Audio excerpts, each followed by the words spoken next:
Hi, and welcome back to I Completed 80s Music with me, the 80s Mixtaper. Today, we're diving right into the second half of Playlist 15, and what a show we have for you this week, and what a week it's been. We've had a mad amount of activity on social media over the past few days. As you know, we love to hear listeners' memories, corrections, and recollections on this pod, and things have kind of exploded. Firstly, friend of the show, Marla G, who I think we've mentioned before, says, got a little behind in pods, but now caught up. Keep up the good work. Sorry about your dad. All the best to him. Firstly, thanks Marla. That's very kind of you to say. Quick dad update. The good news is he's making progress and we hope to have him up and about in the next few weeks. On the podcast side of catching up, yeah, it's a bit of a strange phenomenon, that, isn't it? I listen to a couple of podcasts, one of which is a history pod, and there's well over 400 episodes, but I desperately try and keep up with it. It's definitely a podcast listening thing, isn't it? Well, the good news is, Marla, that you've got in at the ground up. We're about 30 episodes in, and as we come to the end of a 1980, I guess we'll be probably end up in the region of 300 to, 400 episodes by the end of the run. So the earlier you get in, the more likelihood that you too will be able to say you completed 80s music when the time comes. We also had a video go viral, Tom Hark by the Piranhas on TikTok. Well over 50,000 views, and it was a combination of South Africans picking up on its Kwela heritage, genuine fans of the song who remember various concerts where they'd seen the Piranhas, and of course football fans, which then of course meant it descended into a lot of banter about each other's mums. Anyway, thanks to everyone who gave the pod a big push in the last week. I really appreciate it. If you'd like to share anything about the pod or about the 80s, you can find me on the socials as 80s Mixtaper, or if you're old school, you can email in to completed80s@aol.com. That's 80s as in 80s, as opposed to spelling 80s. So now we're into the second half of Playlist 15, November 1980. We've got passion, tragedy, heartbreak, and one of the sharpest dressed men in this edition. As always, due to silly copyright laws, we can't actually play the songs on the pod, but I've included playlists for both Spotify and Apple Music in the episode description, plus a full track listing just in case those links fail, so you can play along at home. And now, it's back to the music.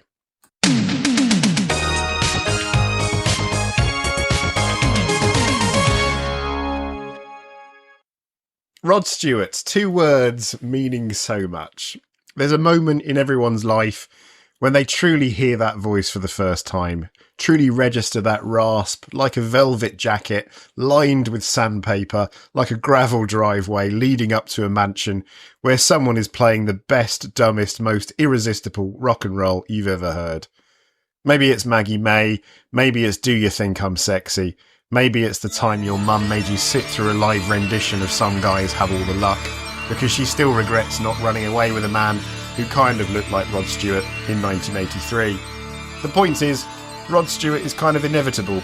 He has always been there, he always will be there, and in 1980 he gave us passion. This is track 8, Playlist 15.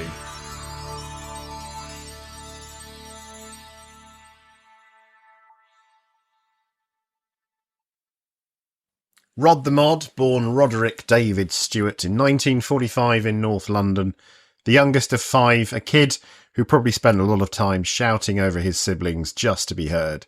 He wasn't born with that voice, not quite, it had to be lived into. He flirted with the soccer career, he worked as a gravedigger, a real one, not just metaphorically, and by the early 60s, he was bouncing between bands, all sharp suits and harmonica solos. The Jeff Beck Group, Faces, the band that made him famous, and also the band he completely eclipsed, which was sort of the Faces' whole thing. Because by 1971, Rod Stewart was the biggest rock star on the planet. Every Picture Tells a Story comes out. Maggie May explodes.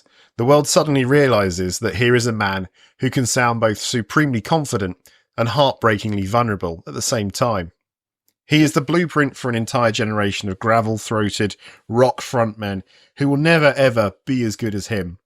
He straddles glam and folk and blues and country, and by the mid-70s he's moved to LA, ditching the laddish pub rock of Faces for solo superstardom and writing songs about how much he misses old England while sipping champagne in a Hollywood hot tub. By the time we get to 1980, the man is already 2 decades into reinvention. He's conquered folk rock, then arena rock, then disco. Do You Think I'm Sexy has turned him into a punchline for the people who don't get the joke.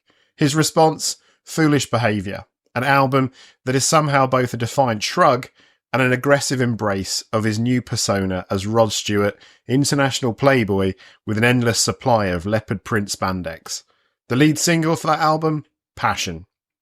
Passion is, in some ways, peak early 80s Rod. It has a thick, funky bass line that suggests both cocaine and aerobic exercise. It has a synth riff that sounds like it escaped from an abandoned Giorgio Moroder project. It has lyrics that are about, well, passion. Passion in the streets, passion in the air, passion everywhere. The lyrics are mostly just a series of increasingly urgent declarations about the omnipresence of passion, as if Rod himself has just discovered this as an actual concept and cannot believe that nobody told him about it sooner. A lot of people ain't got passion. Hear it in the radio, passion. Hear it in the churches, passion. See it in the schoolyards, passion. Chart-wise, Passion is a big hit. It peaks at number 5 on the US Billboard Hot 100, proving that America has not given up on Passion. Over in the UK, however, it doesn't do quite as well, barely scraping into the top 20, which makes sense because British people don't like being told what to feel. But still, it's another hit, another notch on Rod's leopard print belt. It was also a hit in Canada and Australia because Rod Stewart basically was a global institution by this point, a walking, singing, hair-flipping phenomenon that transcended borders, genres and good taste. And yet Passion is weirdly forgotten today. It doesn't have the external sing-along power of Maggie May or the pure cheeseball bravado of Do You Think I'm Sexy. It's not quite rock, not quite disco, not quite new wave, existing in this strange, shimmering, early 80s hinterland where Rod is still figuring out how to be this version of Rod. He will figure it out, of course. He always does. He's Rod Stewart. He survives, he adapts, he gets more outrageous. The hair gets higher, the pants get tighter, the music videos get wilder. By the late 1980s, he's in castle ruins, on yachts, in the middle of inexplicable rainstorms. The outfits become a spectacle unto themselves. The music, still a mix of pure pop exuberance and rock star bravado. Still somehow undeniably Rod. Rod keeps going. Baby Jane, Young Turks, Infatuation are all coming up. By the time the 90s roll around, he's suddenly covering standards, crooning Sinatra, proving that even when the world moves on from him, he'll always find a way to stick around. Passion might not be the song that gets played in every retrospective package, but it is an essential part of his evolution. It is the sound of a man fully leaning into his own ridiculousness, doubling down on excess and bravado, and absolutely not caring if anyone thinks he's lost the plot. So no, Passion is not Rod Stewart's most iconic song, but it is a perfect snapshot of a very specific moment in his career when he was still caught between being a rock god and a pop star, when he still had something to prove, even if deep down he probably knew he didn't have to prove anything to anyone ever again. Track 9 today, and we need to set the scene. So picture this, it's October 1980 and John Lennon is back. Not that he ever really left. His face still stared back at you from Beatles album covers and anti-war posters and hastily printed out dorm room philosophies. But for 5 years, he had done the one thing no Beatle had ever really done. Nothing. No records, no tours, no protest anthems. Just Lennon, full-time dad mode. Baking bread, raising his son Sean. Proving that an ex-Beatle could, if he really tried, be normal. And then suddenly, he wasn't normal. Suddenly, John Lennon was back on the radio, crooning out of the speakers with something that sounded old and new at the same time. And he hit us with Starting Over. A song so beautiful, so full of optimism, and ultimately so tragic. Press play now.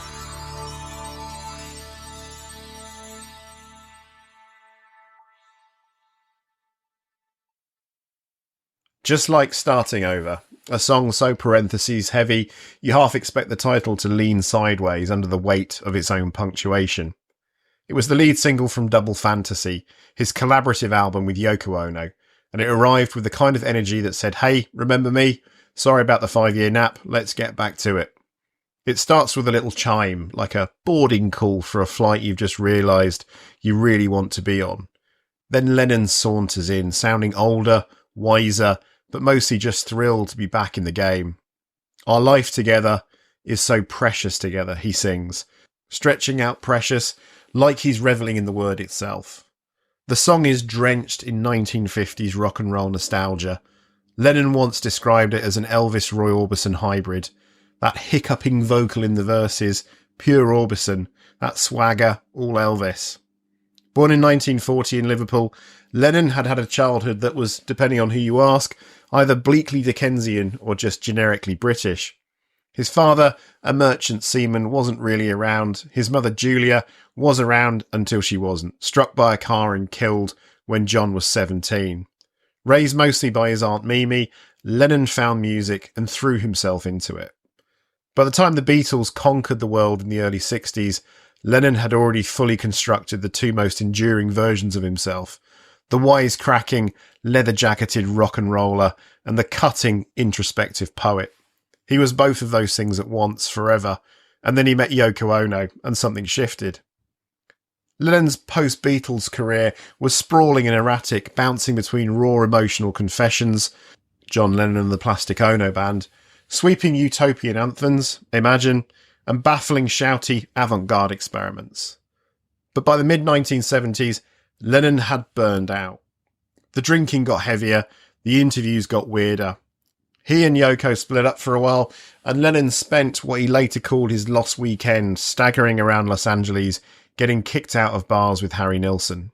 He was seen in ridiculous situations, heckling the Smothers Brothers at a nightclub, getting thrown out of the Troubadour, occasionally looking like a guy who maybe, just maybe, wasn't going to find his way back. But eventually, he and Yoko reunited, and in 1975 they had their son Sean. And John Lennon just stopped. He walked away from music entirely. For half a decade, he focused on being a dad, making sandwiches, listening to new wave records, sailing boats, and watching the world spin on without him.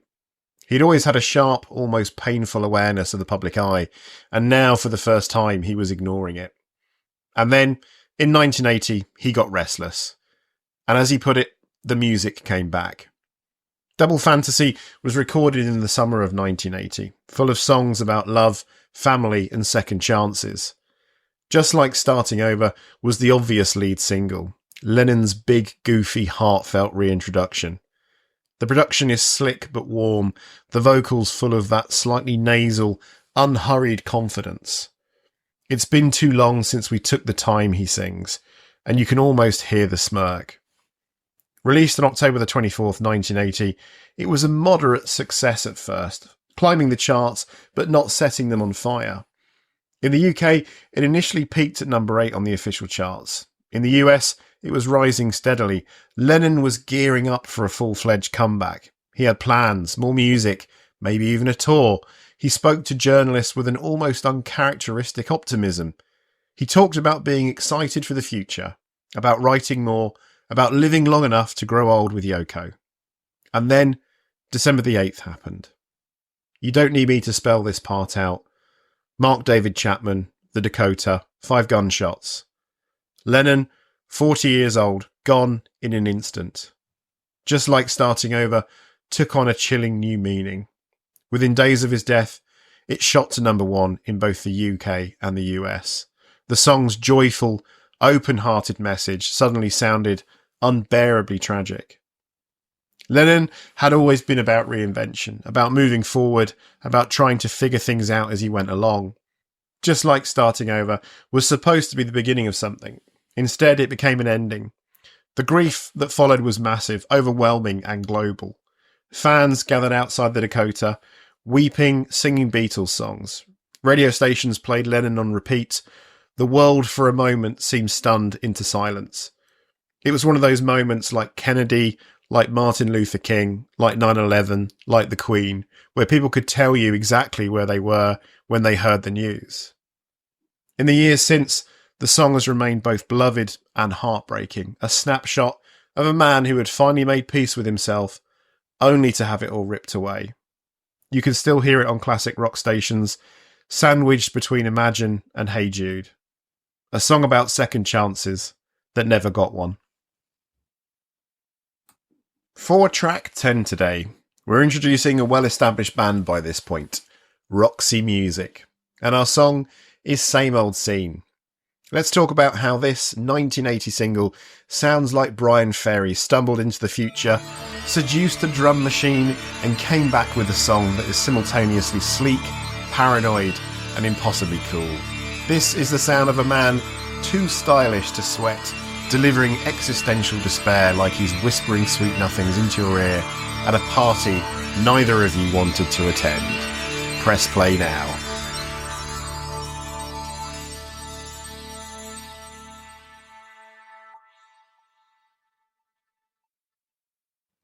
Before we get to Same Old Scene, we have to talk about Roxy music, because you don't get the art damaged synth pop of Japan or Duran Duran's Cheekbones or the entire Drive soundtrack without them.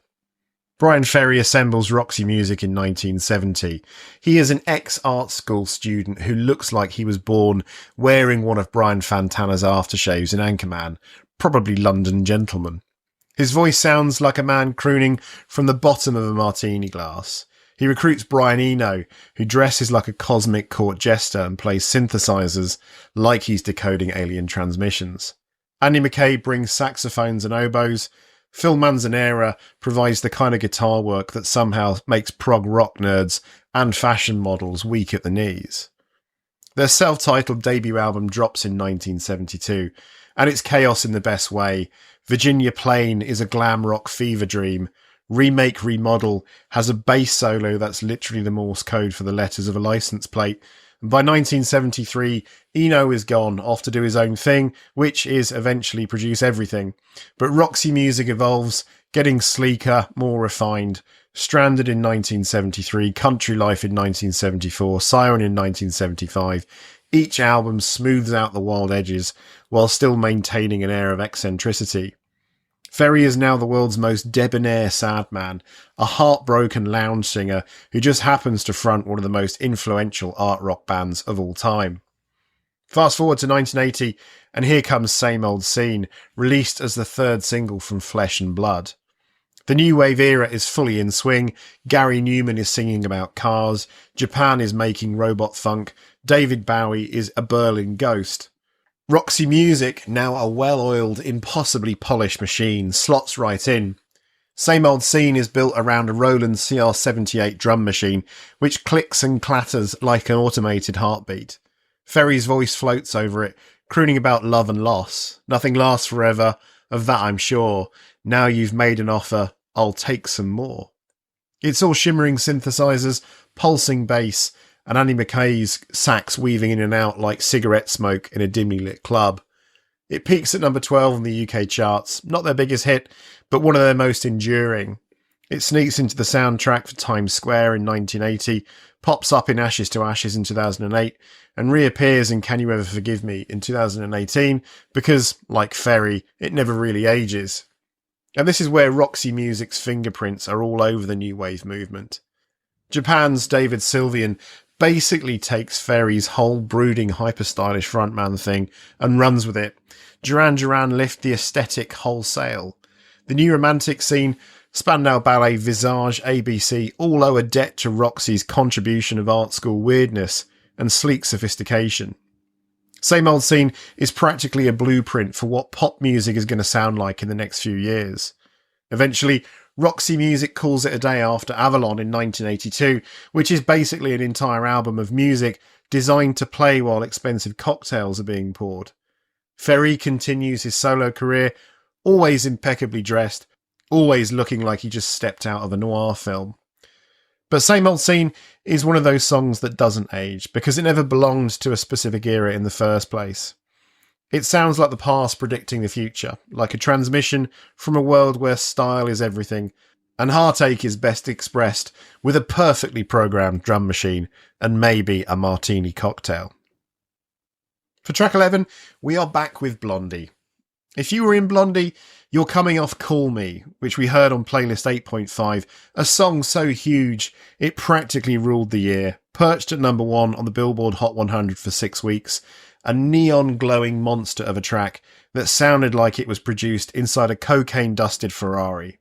You're Debbie Harry, you're Chris Stein, you're a New York punk band that just spent the last couple years conquering the world, fusing new wave, disco, and a little bit of punk snarl into this unlikely, unstoppable pop machine. Call Me was Blondie at the peak of their powers. Sweaty, frantic, sexy, slightly menacing. And then instead of doubling down on that sound, instead of Call Me Too, you decide to slow everything down. You go to Jamaica, figuratively anyway. The Tide is High is a reggae song, a rock-steady song to be precise, originally recorded by the Paragons in 1967. It's the kind of song that was probably rattling around in the brain of some very cool record collector in London, but not necessarily on the radar of American audiences. Blondie, always crate diggers at heart, pick it up, polish it off, and make it their own. This is also one of the first ever songs I remember personally. Press play now.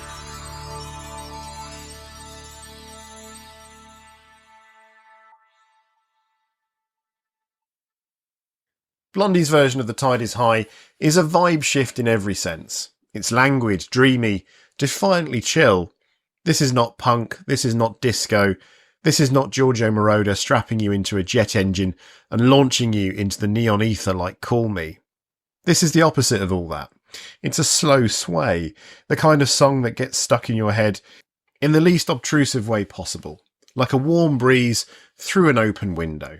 And yet, The Tide is High does not come across as passive. No, Debbie Harry doesn't do passive. The tide is high, but I'm holding on. I'm going to be your number one. It's a love song, sure, but it's also a statement of intent, the kind of romantic declaration that only works because Harry delivers it with her usual mix of cool confidence and effortless charm. There's an undercurrent of determination beneath all that reggae smoothness, like she's waiting out a storm and has already decided she's going to win.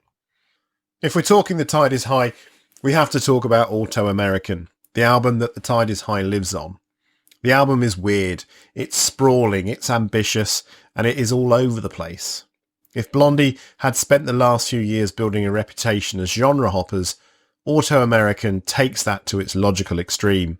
It's got jazz, it's got orchestral flourishes, it's got one of the very first mainstream pop songs to feature rapping, Rapture, which we'll definitely hear. This is an album that, if it were a person, would be digging through vinyl at a flea market for 3 hours and then leave with an Ornette Coleman record, a disco compilation, and a Beach Boys bootleg. So what happens when you release a song like The Tide is High after Call Me? You still hit number one. In November 1980, The Tide is High topped the Billboard Hot 100, making it Blondie's third number one hit in the US, after Heart of Glass and Call Me. Over in the UK, where they were basically royalty at this point, it became their fifth number one single. It was a global hit. People, it turned out, were very into Blondie doing reggae. Did critics love it? They were fine with it. Billboard called it catchy, which is like calling Debbie Harry moderately charismatic. Record world liked the groove, but this wasn't about critical validation. This was about the fact that Blondie could do anything and somehow make it work. And that's the thing about Blondie in 1980. They were fearless. They had already mastered disco, already perfected new wave, and now why not reggae? Why not whatever they felt like doing? Of course, this wasn't just a random detour into reggae for fun. The late 70s and early 80s were a period of massive musical cross-pollination between punk, new wave and reggae. The Clash had already been infusing reggae influences into their music, most notably with London Calling and their cover of Bank Robber. Even the Police, despite Sting's ever-present stingness, owed a massive debt to reggae. Blondie wasn't just whimsical, they were tapping into a growing cultural movement where reggae's slow, syncopated rhythms were seeping into rock, pop and punk alike.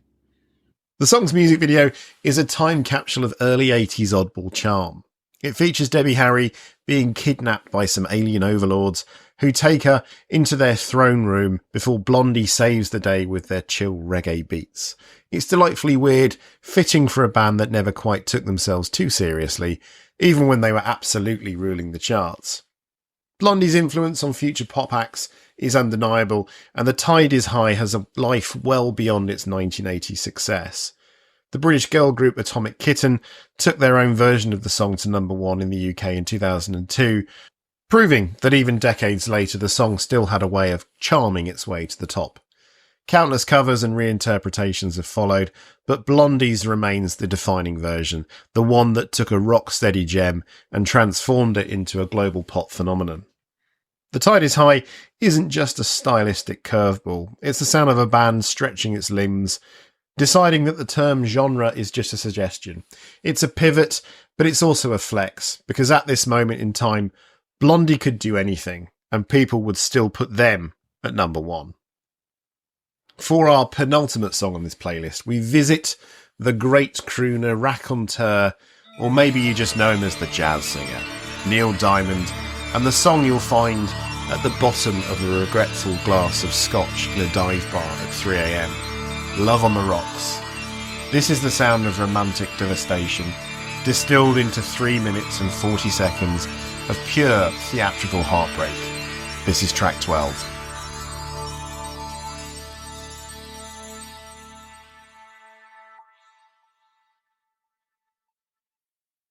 Love on the Rocks opens with a lonesome, world-weary piano, slowly unfurling like a cigarette burn in a darkened lounge before Diamond's unmistakable baritone drapes itself over the melody like a worn velvet curtain. Love on the Rocks ain't no surprise, he sings. A man who has seen this movie before, a man who already knows how it ends. The song sways with the defeated grace of someone slumped over a bar, telling their story to no one in particular. Pour me a drink and I'll tell you some lies. It's a breakup song, but not the fiery, dramatic kind where glasses are thrown and doors are slammed. No, this is the quieter kind of heartbreak, the kind that lingers in the air like perfume from someone who's already walked away. This is resignation, not rage.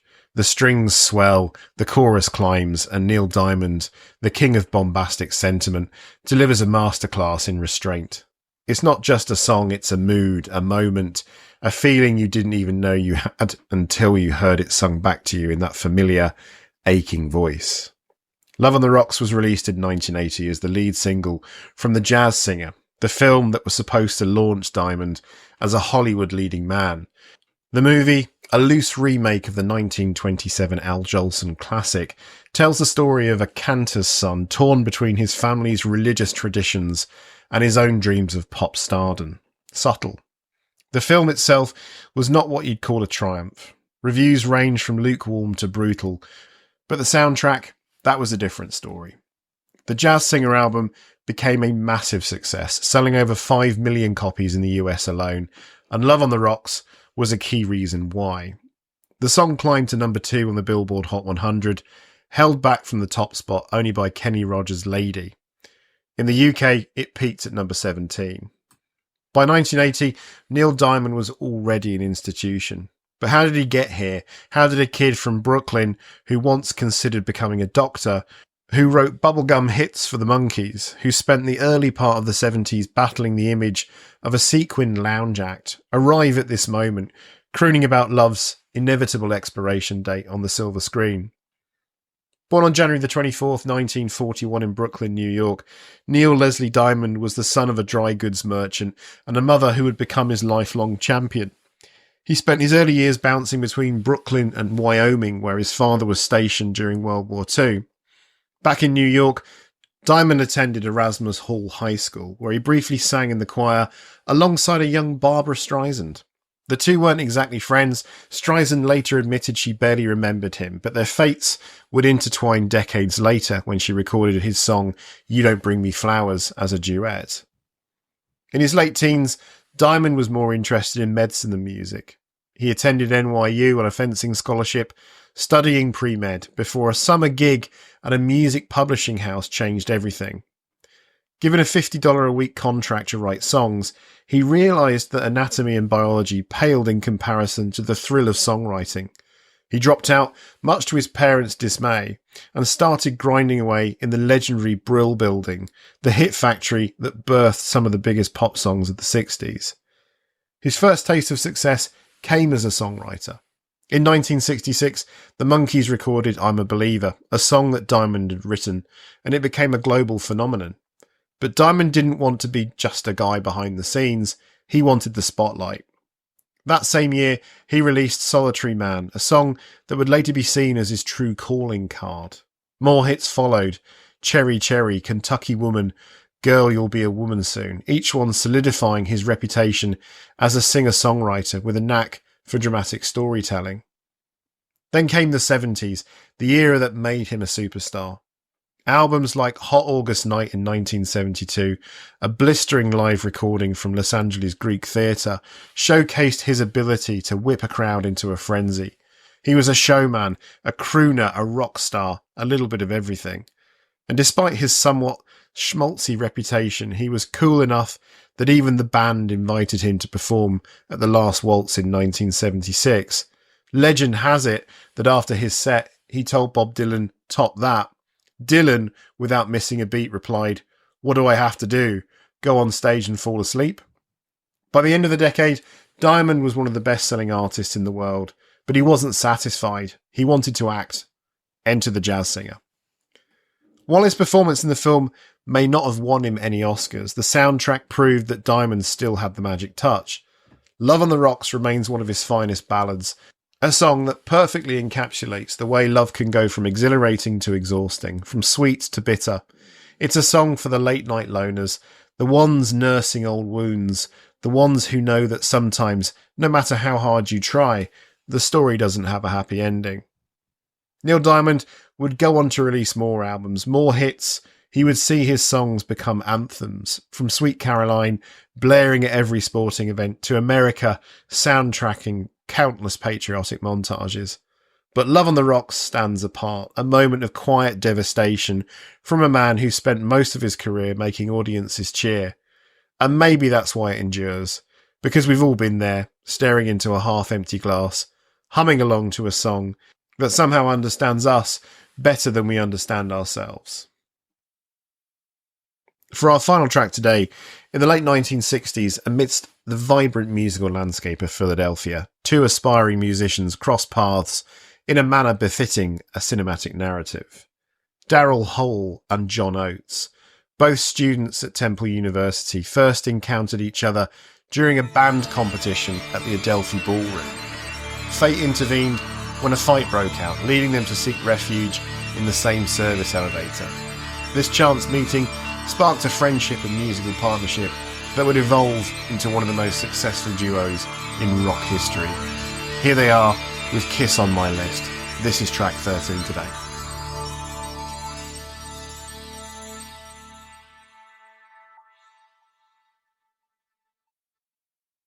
Daryl Hall, born on October the 11th, 1946 in Pottstown, Pennsylvania, was immersed in music from a young age. He studied voice and piano, honing his skills in the rich R&B and soul traditions of Philadelphia. John Oates, born on April the 7th, 1948 in New York City, moved to Philadelphia at the age of 4. He picked up the guitar at 8 and was deeply influenced by folk and blues music. Their shared passion for soul and R&B, coupled with their diverse musical influences, laid the foundation for their unique sound. In 1970, Hall and Oates officially formed their duo, blending elements of rock, soul and rhythm and blues. Their early albums, such as Hall Oates in 1972 and Abandoned Luncheonette in 1973, showcased their eclectic style and songwriting prowess. The latter album featured She's Gone, a track that would later become a hit, exemplifying their knack for crafting emotionally resonant songs. Despite critical acclaim, mainstream success initially eluded them. The breakthrough came with the 1975 self-titled album, which included the chart-topping single Sarah's Smile, a heartfelt tribute to Hall's longtime partner, Sarah Allen.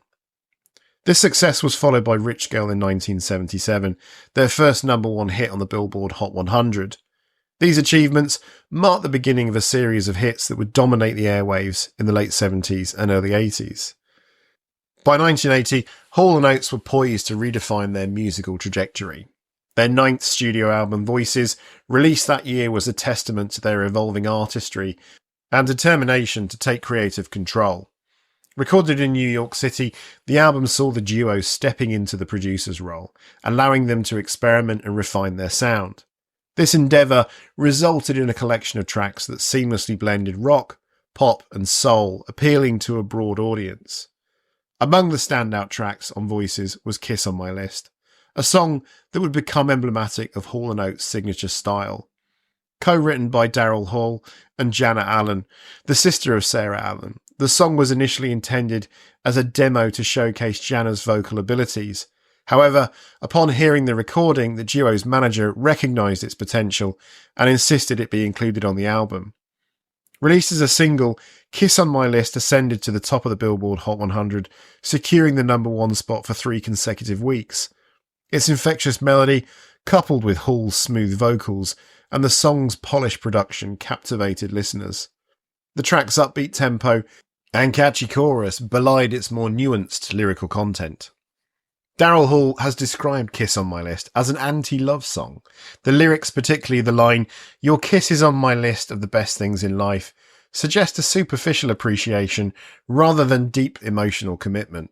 Hall explained that the song conveys the idea that the kiss is merely another item on a list, not the paramount experience in life.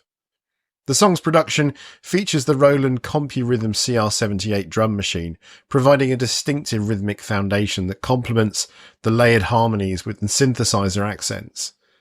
The blend of electronic and traditional instrumentation contributed to the song's modern sound, aligning with the sonic trends of the early 80s. In the United Kingdom, Kiss on My List achieved modest success, peaking at number 33 on the UK singles chart. While not as dominant as in the US, the song contributed to Hall & Oates' growing international reputation and showcased their appeal across different markets. The music video for Kiss on My List was among the early videos played on MTV, marking Hall & Oates as pioneers in the burgeoning music video era. The video features a straightforward performance of the duo, emphasising their musicality and charisma without elaborate theatrics. The success of Kiss on My List propelled Voices to platinum status, solidifying Hall & Oates' position in the music industry. The album also featured other notable tracks like You Make My Dreams, which would eventually become the Toronto Maple Leafs goal song, and a cover of You've Lost That Loving Feeling, demonstrating their versatility and deep-rooted influences. Reflecting on this period, Hall & Oates have acknowledged the pivotal role Kiss on My List played in their career. It marked a transition towards a more pop-oriented sound that would define their subsequent releases. The song's blend of catchy hooks, polished production, and nuanced lyrics exemplified the duo's ability to craft music that was both commercially viable and artistically satisfying. In the years following Kiss on My List, Hall & Oates continued to dominate the charts with hits like Private Eyes, I Can't Go For That, and Man Eater, which we'll definitely be hearing on this pod. Their influence extended beyond their own recordings as they became one of the most sampled artists, impacting genres ranging from hip-hop to modern pop. Hall & Oates remain the most successful duo in pop music history, according to Billboard, with 6 number 1 singles and countless accolades. Kiss on My List stands as a defining moment in their catalogue, encapsulating the magic of their songwriting and the era's sonic evolution. Even today, when that unmistakable opening line kicks in, it's a reminder of why Hall & Oates ruled the airways, and why their music endures. We shall definitely hear them again on this pod.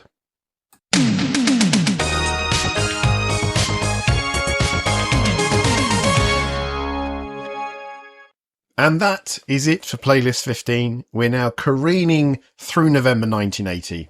And as we enter Playlist 16, join us next time as we meet one of the defining bands of the early decade, Spandau Ballet. We catch Diana Ross's coming out song, Whip It Good with Devo, and end with the song which originally wasn't on Spotify, but every 80s child knows, There's No One Quite Like Grandma. As always, keep your comments coming in and give us a follow on your podcast platform of choice. But until next time, have a good week. Take care.